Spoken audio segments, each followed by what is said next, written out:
Hello and welcome back to REV Endurance Sports and another bike check, bike profile. Now I don't know if I've done this actual bike yet, so let's do that. I've got a 400K tomorrow. It's 400K, so 250 miles with 17,000 feet of climbing. So it's a brute, and about 10,000 of it comes in the first 70-ish miles. So let's take a look at what we have. Of course, we have the Ritchey Sally macaroons, and we have a Dura-Ace 11-speed R9100 group set with some HED Ardennes black wheels with a textured brake track. Now for this particular event, I decided to go with the Ardennes, which is the shallow profile, because it, as I mentioned, there is 10,000 feet of climbing, and the other reason is there's just not much time frame when we're using, aerodynamic benefit until like the last 60 miles or so. And I just thought might as well go with the low profiles, especially in the gravel. And so what I wanted to show you is two things, maybe three things. Everything with Brevet riding, unsupported riding, is a duplicate of what you have. So in this case, two headlights. And there is another video where I showed what I do a couple of nights before. And what I did was I turned the lights on, let them burn.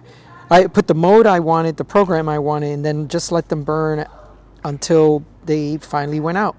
And what was interesting is that the newer one, which has not been used as much, did not go the full 10 hours that I wanted out of that setting. It went about 8 hours, and this one went about 9.5 hours. So, but either way, between the two lights, even if I just get 5 hours out of each, that's 10 hours of nighttime riding. And then I've got two tail lights right there. Now with Brevet riding, or I should say ultra riding, a lot of times they want you to go with a solid light. When I did PBP, they wanted us to go solid. So this tail light, you can put it on a solid mode and then adjust the brightness. So I do like the Cygo lights for that kind of stuff. 32 tires, just because, well, we're going to be doing some gravel, and why not be comfortable? In the past, I've called them balloon tires, but, you know, honestly, if you're riding dirt, you might as well take the 32 width. Now, some of you might have already noticed that there are some eeBrakes on here. Now, I want to make sure people know that I'm not a weight weenie. These brakes are on here specifically to provide more tire clearance for me. So on the rear, this is a 3mm wrench, Allen wrench. So in the rear, I get at least 3mm all the way around. Okay, so that's good. Up on the top was the main issue with a different set of rims that were only a 19mm internal. These are 21 internal.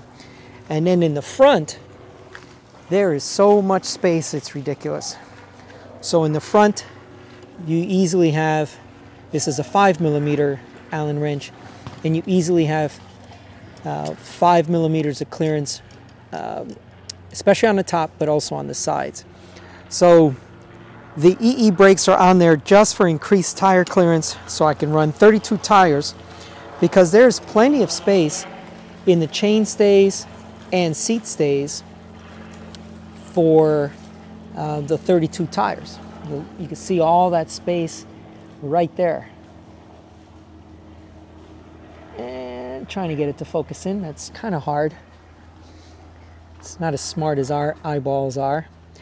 But yeah, so there's plenty of space, and that is the reason why I got the eeBrakes, because the frame had plenty of space, but my Dura-Ace calipers did not. What you'll notice is there are no bags, there's nothing on the bike, because Jess is going to sag at the controls, and the controls are pretty spread apart, but I still will be just fine I will have my REV Energy powder with me and possibly some tailwind for electrolytes. But, you know, I just won't need much in between the sags. I went through the route on a different video, and off the top of my head, I can't remember where all the controls are, but I know the front half is like 37 miles with 3,300 feet. Then the next one is like 76 miles with like 9,600 feet. Then there's another one, I think there's like 4 total, not sure. But I can make it to each control without needing any bags. I won't need any battery packs or anything because, as I just mentioned, the lights are good.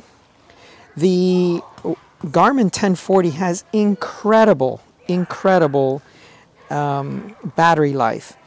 I just did a 300K, 11:20 total time, and I still had 81% battery life left. So I should be fine on that computer for 400K.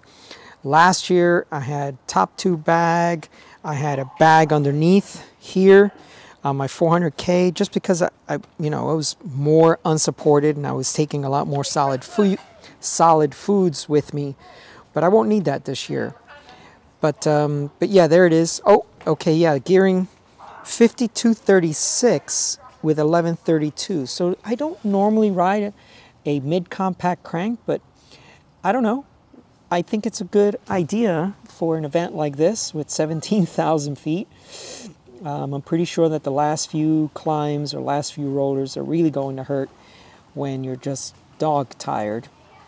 But so yeah, 5236, 1132 on a standard Dura-Ace rear derailleur. I can put in 1134 back there as well. So yeah, and the bike isn't totally cleaned up because, as I mentioned, 12 miles of dirt tomorrow, sand, so it's just going to get trashed.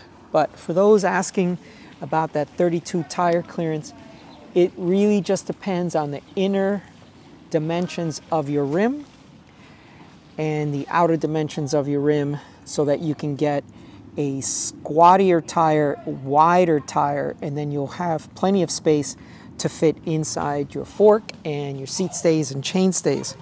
So, yep, just shooting on location here. We got our pool for our housing area, our community, I should say. So, thought I'd shoot something somewhere a little different. All right, if you have questions about my bike setup, please drop them down below. And in the meantime, we'll see you up the road.